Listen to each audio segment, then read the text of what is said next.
बहू कहाँ मर गई? अंदर से आवाज आई, जिंदा हूं माँ जी। तो फिर मेरी चाय क्यों अभी तक नहीं आई?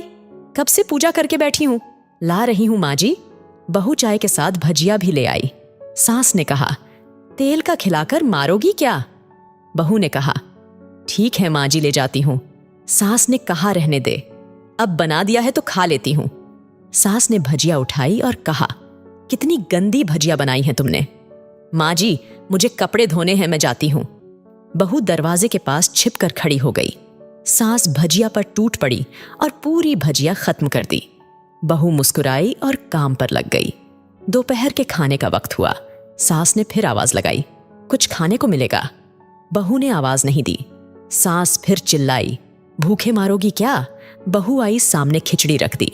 सास गुस्से से, ये क्या है, मुझे इसे नहीं खाना, इसे ले जाओ।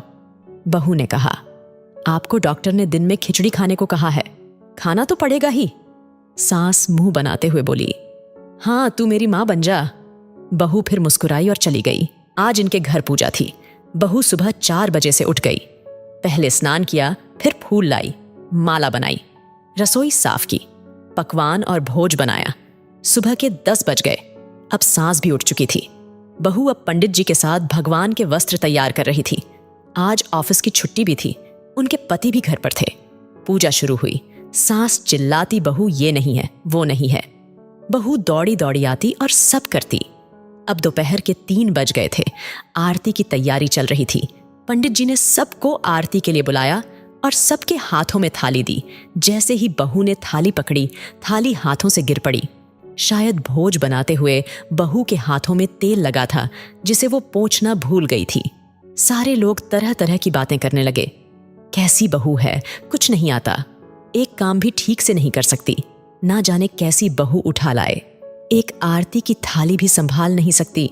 उसके पति भी गुस्सा हो गए, पर सास चुप रही, कुछ नहीं कहा। बस यही बोल के छोड़ दिया, सीख रही है, सब सीख जाएगी धीरे धीरे। अब सबको खाना परोसा जाने लगा।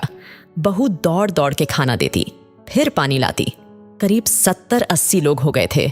इधर 2 नौकर और बहू अकेली फिर भी वहां सारा काम बहुत ही अच्छे तरीके से करती। अब उसकी सास और कुछ आस पड़ोस के लोग खाने पर बैठे। बहू ने खाना परोसना शुरू किया। सबको खाना दे दिया गया। जैसे ही पहला निवाला सास ने खाया, तुमने नमक ठीक नहीं डाला क्या? एक काम ठीक से नहीं करती, पता नहीं मेरे बाद कैसे ये घर संभालेगी। आस पड़ोस वालों को तो जानती ही हो ना, वो बस बहाना ढूंढते हैं नुक्स निकालने का। फिर वो सब शुरू हो गए, ऐसा खाना है, ऐसी बहू है, ये वो वगैरह वगैरह। दिन का खाना हो चुका था। अब बहू बर्तन साफ करने नौकरों के साथ लग गई। रात में जगराता का कार्यक्रम रखा गया था। बहू ने भी 1-2 गीत गाने के लिए स्टेज पर चढ़ी। सास जोर से चिल्लाई, मेरी नाक मत कटा देना, गाना नहीं आता तो मत गा, वापस आ जा। बहू मुस्कुराई और गाने लगी। सबने उसके गाने की तारीफ की, पर सास मुंह फुलाते हुए बोली, इससे अच्छा तो मैं गाती थी जवानी में, तुझे तो कुछ भी नहीं आता। बहू मुस्कुराई और चली गई। अब रात का खाना खिलाया जा रहा था। उसके पति के ऑफिस के दोस्त साइड में ही ड्रिंक करने लगे। उसका पति चिल्लाता, थोड़ा बर्फ लाओ, तो सास चिल्लाती, यहां दाल नहीं है। फिर चिल्लाता, कोल्ड ड्रिंक नहीं है, पापड़ ले आओ। इधर उधर आखिरी में उसके पति की शराब गिर पड़ी। उसके एक दोस्त पर और बोतल टूट गई। पति गुस्से में 2 झापड़ अपनी पत्नी को लगाते हुए कहता है, जाहिल कहीं की, देखकर नहीं कर सकती, तुझे इतना भी काम नहीं आता। सारे लोग देखने लगे। उसकी पत्नी रोते हुए कमरे की तरफ दौड़ी। फिर उसके दोस्तों ने कहा, क्या यार, पूरा मूड खराब कर दिया, यहां नहीं बुलाया होता, हम कहीं और पार्टी कर लेते।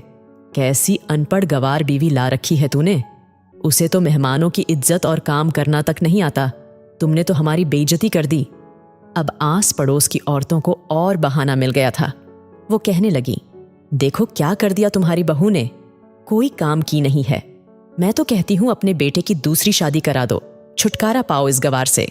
सास उठी और अपने बेटे के पास जाकर उसे थप्पड़ मारा और कहा, अरे नालायक, तुमने मेरी बहू को मारा, तेरी हिम्मत कैसे हुई, तेरी टांग तोड़ दूंगी। उसके बेटे के दोस्त कुछ कहने ही वाले थे कि उसकी मां ने घूरते हुए कहा, चुप, बिल्कुल चुप, यहां दारू पीने आए हो, जबकि पता है आज पूजा है और तुम्हें पार्टी करनी है। कैसे संस्कार दिए हैं तुम्हारे माता पिता ने। और किसने मेरी बहू को जाहिल बोला? जरा इधर आओ, चप्पल से मारूंगी अगर मेरी बहू को किसी ने एक शब्द भी कहा तो। अरे पापी, तूने उस लड़की को बस इसलिए मारा कि तेरी शराब टूट गई। अरे पापी, वो बच्ची सुबह 4 बजे से उठी है, घर का सारा काम कर रही है, ना सुबह से नाश्ता किया ना दिन का खाना खाया, फिर भी हंसते हुए सबकी बातें सुनते हुए ताने सुनते हुए घर के काम में लगी रही। तेरे यार दोस्तों को वो अच्छी नहीं लगी, जूते से मारूंगी तेरे दोस्तों को जो कभी उन्होंने ऐसा कहा। उसके यार दोस्त चुपके से खिसक लिए। अब सास बहू के कमरे में गई और बहू का हाथ पकड़कर बाहर लाई। सबके सामने कहने लगी, किसने कहा था अपनी बहू को घर से निकाल के दूसरी बहू ले आना? जरा सामने आओ। कोई सामने नहीं आया। फिर सास ने कहा, तुम जानते भी क्या हो इस लड़की के बारे में? ये मेरी माँ भी है, बेटी भी। माँ इसलिए मुझे गलत काम करने पर डांटती है और बेटी इसलिए कभी कभी मेरी दिल की भावनाएं समझ जाती है। मेरी दिन रात सेवा करती है, मेरे 1000 ताने सुनती है, पर एक शब्द भी गलत नहीं कहती, न सामने न पीठ पीछे। और तुम कहते हो दूसरी बहू ले आऊं? याद है ना छुटकी की दादी, अपनी बहू की करतूत। सास ने गुस्से से पड़ोस की महिला को कहा, अभी पिछले हफ्ते ही तुम्हें मियाँ बीवी भूखे छोड़कर घूमने चले गए थे। मेरी इसी बहू ने 7 दिनों तक तुम्हारे घर पर खाना पानी, यहाँ तक कि तुम्हारे पैर दबाने भी जाती थी, और तुम इसे जाहिल बोलती हो। जाहिल तो तुम सब हो जो कोयले और हीरे में फर्क नहीं जानते। अगर आइंदा मेरी बहू के बारे में किसी ने एक लफ्ज भी बोला तो मुझसे बुरा कोई नहीं होगा, क्योंकि ये मेरी बहू नहीं, मेरी बेटी है। बहू सिसकियां लेते हुए फिर कमरे में चली गई। सास ने एक प्लेट उठाई और भोजन परोसा और बहू के कमरे में खुद ले गई। सास को भोजन लाते देखा तो बहू ने कहा, अरे माँ जी, आप क्या कर रही हो? मैं खुद ले लेती। सास ने प्यार से ताना मारते हुए कहा, डर मत, इसमें जहर नहीं है, मार नहीं डालूंगी तुझे। तुझे नई सास चाहिए होगी, पर मुझे अभी भी तू ही मेरे घर की बहू चाहिए। बहू ने अपनी सास को रोते हुए गले से लगा लिया। सास भी रो दी पहली बार और कहा, चल खाना खा ले। फिर उसके आंसू पोंछते हुए बोली, अरे तू मेरी बहू नहीं, मेरी बेटी है। कुछ रिश्ते बहुत मीठे होते हैं, बस बातें कड़वी होती है। बहू को प्यार देकर देखो, वो तुम्हारे परिवार के लिए अपने घर का आंगन छोड़कर आती है।